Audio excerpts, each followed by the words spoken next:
आदाब, नमस्कार। The red mic में आपका स्वागत है। आप जानते ही हैं कि भारत और पाकिस्तान के बीच लगातार तनाव बना हुआ है। गोलीबारी तो रुक गई है, लेकिन कूटनीतिक तौर पर खींचतान लगातार चल रही है, और खींचतान उन मुल्कों से भी जिन मुल्कों ने पाकिस्तान का साथ दिया है, जिसमें सबसे बड़ा नाम है तुर्की। तुर्की के प्रमुख अर्दोआन ने पाकिस्तान को ये कहा था कि इस दौर में जब भारत और पाकिस्तान आमने सामने हैं तो अर्दोआन पाकिस्तान के साथ हैं। यहां तक कि जिन ड्रोन्स और मिसाइल से हमला किया गया भारत पर, वो ड्रोन्स तुर्की के बने हुए थे, जिसके बाद भारत में हर साल जो लोग लाखों की तादाद में तुर्की जा रहे थे, अजरबैजान जा रहे थे, उन्होंने बॉयकॉट तुर्की का कैंपेन शुरू किया। सोशल मीडिया पर, व्हाट्सएप ग्रुप्स पर मौखिक तौर पर लोगों ने कहा कि भाई तुर्की ने साथ दिया है पाकिस्तान का, हम तुर्की नहीं जाएंगे, क्योंकि हम तुर्की जाते हैं तो हम टर्किश एयरलाइन लें, वहाँ जाते हैं, इस्तांबुल गए, अंकारा गए, वहाँ जाते हैं तो हम वहाँ पर पैसे खर्च करते हैं। जब पैसे खर्च करते हैं तो तुर्की की इकोनॉमी को फ़ायदा होता है, तो वो आर्थिक चोट देने की बात है। अब इन भावनाओं का असर होने लगा है। जो ट्रैवल प्लेटफॉर्म्स हैं उन पर उपलब्ध आंकड़ों के अनुसार भारत से तुर्की और अजरबैजान के लिए वीज़ा आवेदनों में 42% की तीव्र गिरावट दर्ज की गई है, और ये जानकारी मंगलवार को एक रिपोर्ट में दी गई। हालिया भारत पाक संघर्ष में दोनों ही देशों ने सार्वजनिक तौर पर पाकिस्तान का समर्थन व्यक्त किया, जिसके चलते भारतीयों की ओर से इस तरह की प्रतिक्रिया दी जा रही है। वीजा प्रोसेसिंग प्लेटफॉर्म एटलीस्ट में उपलब्ध आंकड़ों के अनुसार केवल 36 घंटों के भीतर वीजा आवेदन प्रक्रिया को बीच में ही छोड़ने वाले यूजर्स की संख्या 60% है। यानी तुर्की का वीजा भर रहे हैं, लेकिन ये सब कुछ हुआ तो उन्होंने बीच में ही तुर्की जाने का प्लान ड्रॉप कर दिया। और एटलीस्ट के संस्थापक मोहक नाहटा का कहना है कि प्रतिक्रिया तीव्र और व्यवहारिक थी। लोगों को कुछ गंतव्यों से बचने के लिए कहने की आवश्यकता नहीं थी। वो सहज ज्ञान, जानकारी और विकल्पों तक पहुंच के आधार पर आगे बढ़े और उन्होंने अपना ट्रैवल प्लान कैंसिल किया। अब तुर्की का जो प्लान बना रहे हैं उसमें भी 53% की गिरावट देखने को मिली है। जैसे इंदौर और जयपुर जैसे टियर 2 शहरों में यात्री जो है, जो राजस्थान में, मध्य प्रदेश में, महाराष्ट्र में जो लोग ज़्यादा इन राज्यों से जा रहे थे, उन्होंने अपना प्लान कैंसिल करना शुरू कर दिया है। और इससे ये पता चल रहा है जो ग्रुप ट्रैवलर्स जो गुजरात से भी बहुत जाते हैं, ग्रुप ट्रैवलर्स, उन्होंने अभी अपना प्लान कैंसिल किया है। तो ये सब सारी जानकारी आने लगी है। और जो एटलीस्ट डेटा है उसके मुताबिक जो जिनकी संख्या 25 से 35 आयु के बीच में है, 35 वर्ष है उनकी आयु, वो ज़्यादा कैंसिलेशन कर रहे हैं।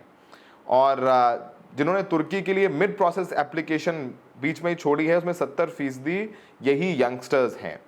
तो आप समझ सकते हैं कि किस तरीके से लोगों में ये प्रतिक्रिया आने लगी है। सिर्फ असर यहाँ ही नहीं है, और भी जगह आपको पता है कि सेलिबी एविएशन, जिसका जो तुर्की की कंपनी है, उसका जो एयरपोर्ट पर काम कर रही थी, भारत सरकार ने उसका टेंडर कैंसिल कर दिया है। अब सेलिबी को एक तगड़ा नुकसान हुआ है, तुर्की कंपनी है। अब उन्होंने हाई कोर्ट का रास्ता लिया है, और हाई कोर्ट में उन्होंने कहा है कि हमारी तुलना तुर्की सरकार से नहीं की जा सकती है। हमारा तुर्की सरकार क्या करती है उससे कोई लेना देना नहीं है।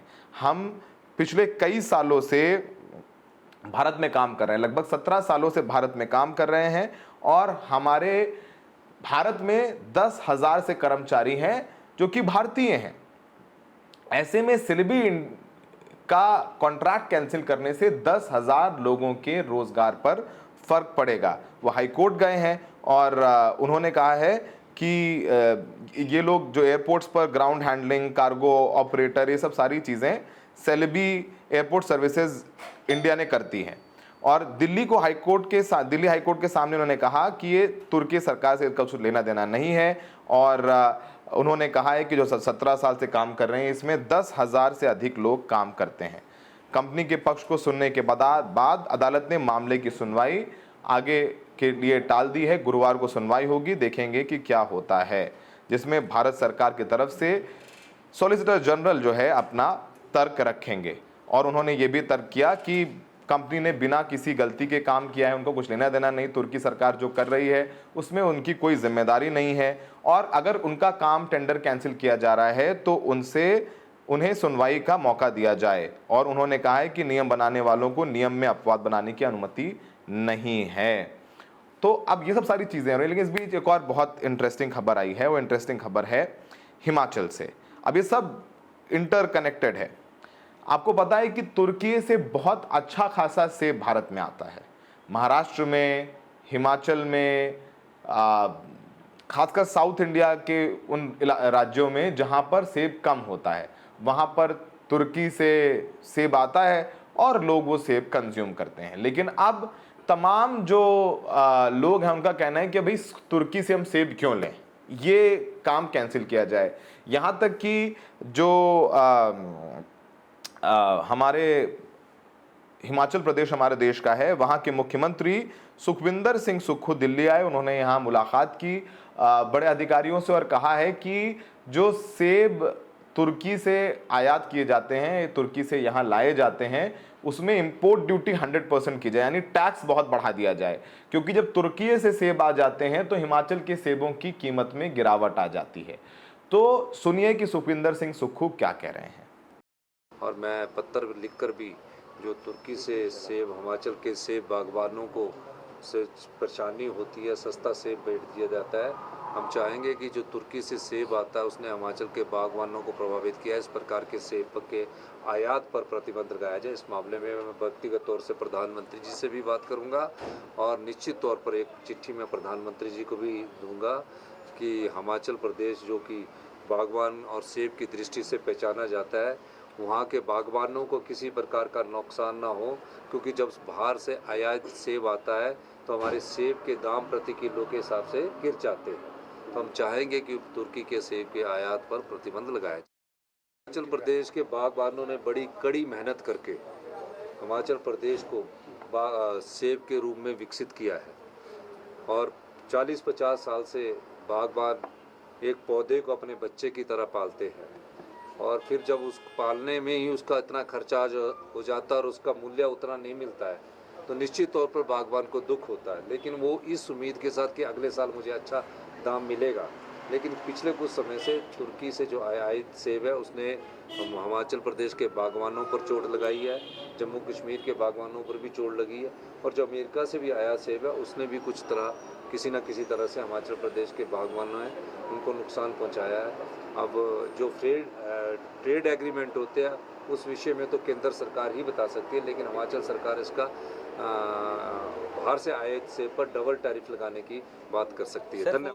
आपने सुखविंदर सिंह सुक्खू को सुना, और आप अभी सोशल मीडिया पर चले जाएं तो तमाम लोग, चाहे वो मशहूर सिंगर विशाल मिश्रा ने तो यहाँ तक कह दिया कि वो अपनी पूरी ज़िंदगी में तुर्की और अज़रबैजान नहीं जाएंगे, ना वहाँ पर जाके कोई शो करेंगे, ना ही वो किसी तरीके का प्रोग्राम करेंगे, ना ही वो कभी तुर्की और अज़रबैजान जाएंगे घूमने के लिए। ऐसे सिर्फ विशाल मिश्रा नहीं है, बहुत सारे लोग हैं। लेकिन एक और कैंपेन चलाया जा रहा है कि भाई आमिर खान क्यों नहीं बोल रहे हैं, शाहरुख खान क्यों नहीं बोल रहे हैं। और ये हमारे देश में हमने देखा है कि अक्सर कुछ भी होता है तो सेलिब्रिटीज़ की तरफ नजरें आ जाती हैं कि ये क्यों नहीं बोल रहे हैं, वो क्यों नहीं बोल रहे हैं, ऐसा क्यों नहीं, वैसा क्यों नहीं।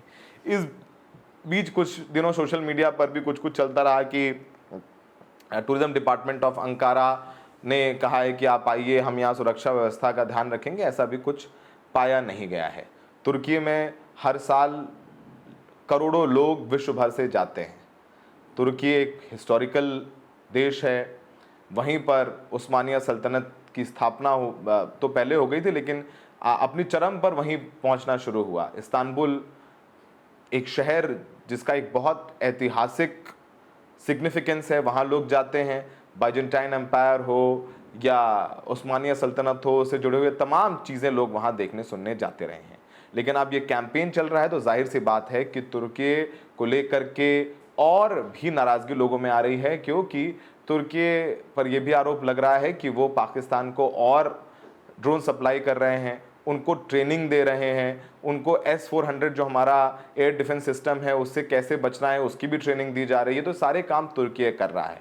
तो अब तुर्की कि यहाँ पर भी देखिए भारत सरकार पर भी सवाल उठ रहे हैं कि टीआरटी वर्ल्ड जो उनके चैनल हैं या चाइनीज चैनल हैं उनके हैंडल्स को ब्लॉक कर दिया, लेकिन फिर खोल दिया। आपने खोला क्यों, और अगर खोलना था तो बंद क्यों किया, बंद किया था तो खोलना नहीं।